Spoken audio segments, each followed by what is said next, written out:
becoming a seasoned Christian. Amen. I'm going to talk about becoming a seasoned Christian. When you hear the word seasoned, it's at the stage of greatest fitness. Yes. At the stage of greatest fitness. In other words, spiritually, we can reach a level. Now, it doesn't make you perfect, but it helps you to be able to endure stuff. And it's important for us to know this, because as Christians, we are going to go through some things.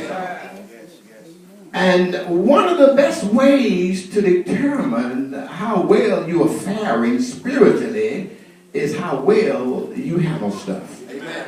Am I right? Amen. Oh, it's one thing to jump and shout, but it's another thing, amen, to endure your trials. It's another thing to be able to, amen, take your burdens and keep on praising God. I believe James tells us what to count it all joy when we fall into diverse temptations. So what did that tell you as a Christian? It tells me we've got to, amen, be able to endure some things, but yet maintain our walk. Just going to talk to you today, man, because it's come the time now where we need to understand that this thing, amen, has to be deep inside us. And it has to be, amen, seasoned is a word. If you notice that they want meat kept back in the old times, they had to season it. They had what you call smokehouse. I know this young crowd don't know nothing about no smokehouse, but when they killed hogs, they didn't have freezers to put them in. They didn't have refrigerated components and things of that magnitude to cure them. But what they had was salt. And they would go and put salt on these shoulders, hog shoulders, and they would salt it down real good. But guess what? That salt preserved the meat. Am I right about that? Amen. Now, when you went to eat it, it's a different story. No, it's something about that salt. It just didn't stay on the top, honey. That stuff dissolved down inside of the meat. Well, when you talk about season, that's what needs to happen with us as saints. We need to allow God, amen, His grace, mercy, love, and anointing not only to stay on the surface, but it ought to go deep down on the inside of us. It makes us become a seasoned Christian. Lord have mercy. I ain't gonna try to hoop today. I'm just gonna try to talk to y'all. But it's important because seasoning is good. And most church folk, amen, this day and time don't know too much about seasoning.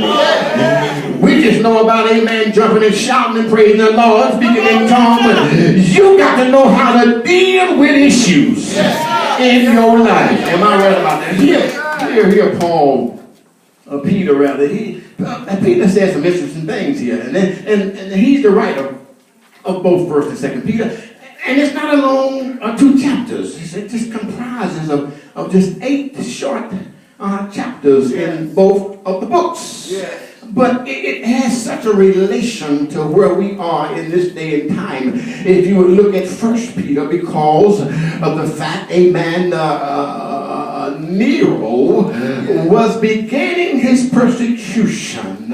Emperor Nero was beginning his persecution against the Christians. I don't know, I was thinking the other day, why is that Christians have always had a hard time I wish I had some help in here. That ought to let you know, amen, what you living and what you got and what you walking in is real, honey, because it's been trying to be taken out ever since it seemed like the beginning of time. It seems like the devil is always trying to take out the Christians. And even now, we're faced with Christianity trying to be snuffed out. You've been watching the news. This group called themselves ISIS. I wish I had some help in there. They don't like Christians, and they're trying to, amen, bring every Christian to slaughter. Yeah, you've been listening to the news. I ain't gonna talk about it much, but there is a group. There is still a group that's trying to come against Christianity. But you ought to be glad that we serve a God that ain't gonna let nothing go down until He's ready for it to go down. But when it starts going down, guess what? He gonna call us up. Can I get some help in here? Oh, y'all better catch this, amen. He gonna call us up. When everything just starts going down, God gonna call His people up. Amen. But here, Peter, he wrote his first letter because of the persecutions. He wrote to them in a few chapters for them, amen, just to, amen, stay faithful. Endure their sufferings. And saints, you need to understand, amen, we don't know what tomorrow is going to bring. But we just got to keep holding on to Jesus. And in this second letter, he wrote warning the Christians, exhorting them, amen, to grow in their faith.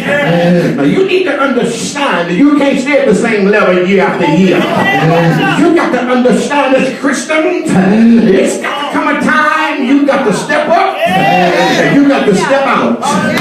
You can't stay at that level that you've been serving in, amen, for the last 3 years. It comes a time when you got to seek God for new revelation. Seek God for new heights.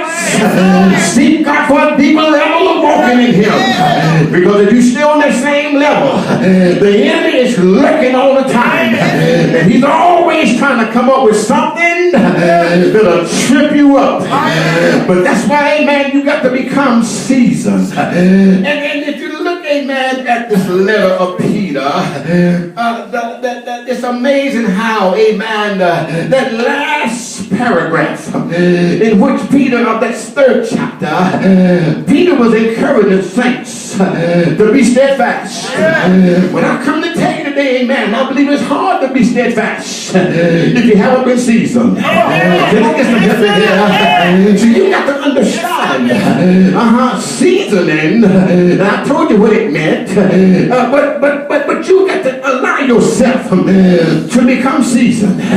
Becoming a seasoned Christian, listen, has very little to do with how long you've been saved. You see, you got some folk, amen, they're quick to say how long you've been saved. I've been saved 10, 15, 20 years. But amen, it doesn't take many situations to come up against you. And you find yourself, this, amen, have got on the wayside, have gotten idle. You got some folk, amen, it doesn't take much to stop them anyway. And you got to be careful now, because if you're not allowing yourself to become seasoned, well, it tells me you're not going to mature as a bona fide Christian. Am I right about that? You got to understand, honey, there's maturity in this thing. But as you mature, you become seasoned. Am I right about it? As you mature, you learn how to go through your suffering. You learn how to endure your hardness. You learn how to deal with people. We all want to be loved, and we all want folk to love us. But I come to tell you this, everybody ain't gonna love you, and you're gonna find out if you don't get seasoned, when people don't speak to you, when they don't even pick on you, you got to be seasoned enough to encourage your own self. Who am I talking to? You need some friends of Christians who have given up simply because they was not seasoned. They felt like because I'm a Christian, system, and I belong to that church. Somebody should have come and checked on me. Well, if you got seasoning within you, it don't matter. I'm this way. I can talk about me now. It don't matter if you never come by to check on me. I'm seasoned enough to know where my help is. I'm seasoned enough to know that God, He's the one that brought me and established me where I am. And I'm so glad you ain't got to prove nothing. It's time for folk to stop feeling like you got to prove yourself. Jesus has already proved it all. He's already proved it ain't your strength, it's His strength. It ain't your anointing, it's His anointing.